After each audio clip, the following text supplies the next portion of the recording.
Snake, you know who that is? You're kidding, right? It's Mario. Mario made his first appearance in 1981, and since then, he's become a worldwide phenomenon. There's probably not a single person who doesn't know Mario. He's that famous.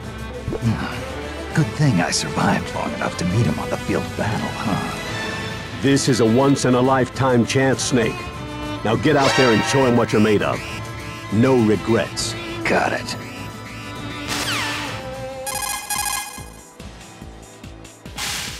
Otacon, there's a gorilla wearing a tie here. He's huge. That's Donkey Kong. As you can tell, he's got strength to spare. He may be king of the jungle, but he lives in a house just like you or me. And he seems pretty smart. Well, for an ape anyway.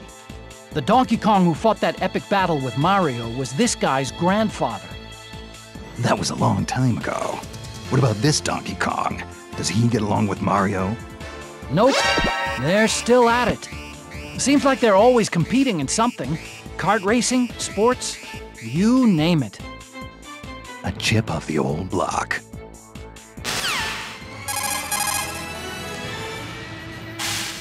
Otacon, who's the guy with the sword? That's Link. He's the hero of Hyrule. That blade in his hand is called the Master Sword, also known as the Blade of Evil's Bane. He also has a whole arsenal of items at his disposal. Bombs and arrows, a shield, a boomerang, and a claw shot. He's a force to be reckoned with. Gear is only useful when it's used at the right time and place. Just lugging a ton of it around doesn't do you any good. I wouldn't be talking if I were you, Snake. What's that supposed to mean? You tell me, Mr. Utility Belt.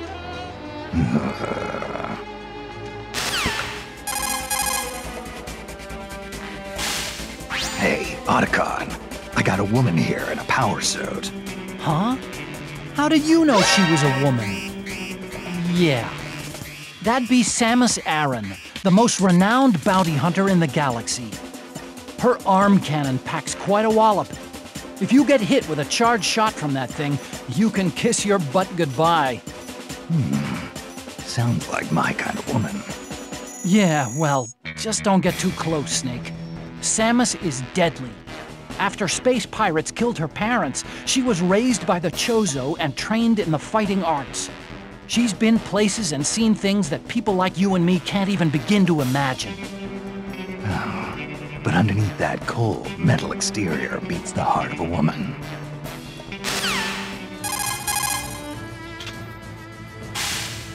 Mei Ling, Samus took her clothes off. That's just her in the Zero suit, Snake. Without that bulky power suit, she's gotten a lot more agile. I bet if I took off all this heavy gear, I could catch her. Yeah, you wish. Even without the power suit, all that training she did with the Chozo has made her a super athlete. I don't think a normal human could ever keep up. Just look at her. Her loss.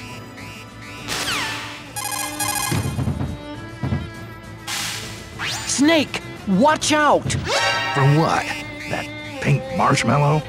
That's Kirby, also known as Kirby from Dreamland. He's from another planet. In other words, an extraterrestrial. He's got a powerful stomach that lets him swallow and digest anything.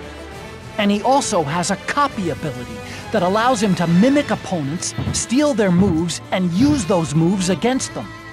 On top of that, he has the power to fly around the stage, so once he's got you in his sights, there's no place to run.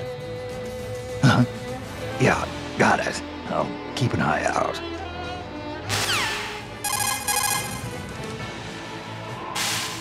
Colonel, that fox is fast.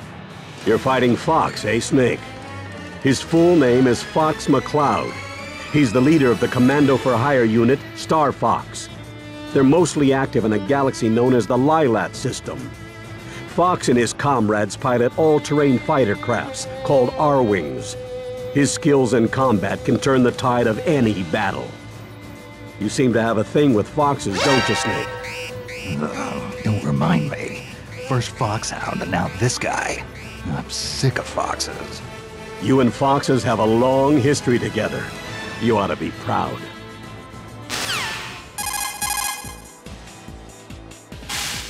Oh, how cute! What?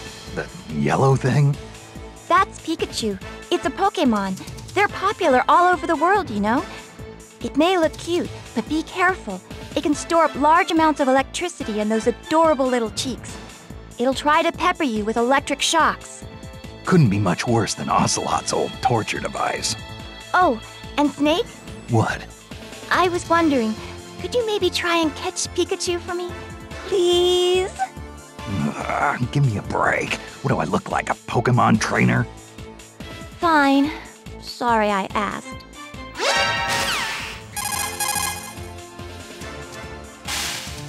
Snake, have you heard the saying, politics makes strange bedfellows? Don't tell me that's a Chinese proverb. No. It means that when the going gets tough, you might need unexpected partnerships in order to succeed. Marth was a prince whose kingdom was usurped. He didn't even have an army to fight with him. But as he battled his way forward, he found new allies to fight at his side, and in the end, he was able to reunite the war-torn land of Altea. So, he built his army from the ranks of his defeated enemies. Marth did his share of fighting too. Even when he had an army, he was always alongside his men in the thick of battle. Then he was betrayed by one of his most trusted friends. I can't even imagine how that feels. I can.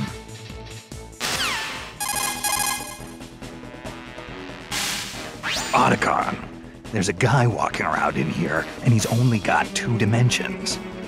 That's Mr. Game & Watch. He comes from a world where everything is flat. Game & Watch was a series of portable games released by Nintendo in 1980. They were powered by large-scale integrated circuits and only had monochrome LCD displays, so characters kind of looked like the numbers on a calculator. The guy you're looking at now, Mr. Game & Watch, was a character who appeared in these games. This is making my head hurt. Well, he's, I mean, look, just start fighting him and I'm sure everything will make sense.